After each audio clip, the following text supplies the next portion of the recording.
Assalamualaikum warahmatullahi wabarakatuh. Pilih mana, karyawan atau pedagang? Ada pertanyaan seperti itu ya, pilih mana karyawan atau pedagang? Ada yang milih karyawan, ada yang milih pedagang dengan alasan mereka masing-masing. Kalau saya sendiri sih, kalau bisa milihnya sebagai karyawan aja. Tetapi karyawan yang sambil dagang gitu. Jadi dua-duanya karyawan sambil dagang. Kenapa tidak? Kenapa tidak? Karena dagang sekarang ini tidak melulu harus ketemu dengan orang pembeli, tidak harus ke pasar.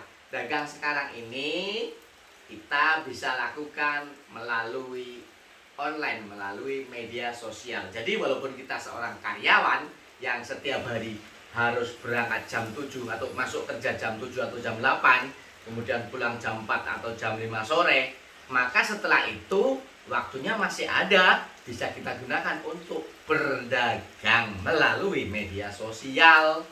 Begitu. Atau misalnya seperti ini contohnya, kita produksi malam-malam, produksi popcorn malam-malam. Besok pagi sekali, kalau saya karyawan misalnya ya, jam 6 saya antar ke pemesan. Jam 6 pagi saya antar ke pemesan, kemudian saya sudah selesai pulang bisa kerja. Nah, pemesan mereka jualan di tempat wisata. Jadi bisa dipilih dua-duanya.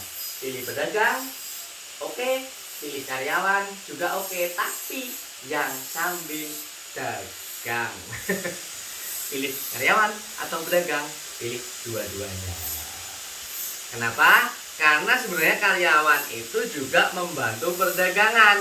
Misalnya, kita seorang karyawan di pabrik sepatu misalnya. Produknya apa? Sepatu. Sepatu itu apa? Barang dagangan juga. Jadi, karyawan juga termasuk di dalam proses perdagangan itu. Hendaknya karyawan menyadari itu, kemudian mempelajari proses itu, dan dia bisa jadi karyawan yang sambil berdagang. Oke, jangan malu untuk jualan, jangan malu posting jualan, jangan malu berdagang, jangan malu usaha. Semoga ada manfaatnya. Terima kasih sudah nonton. Assalamualaikum warahmatullahi wabarakatuh.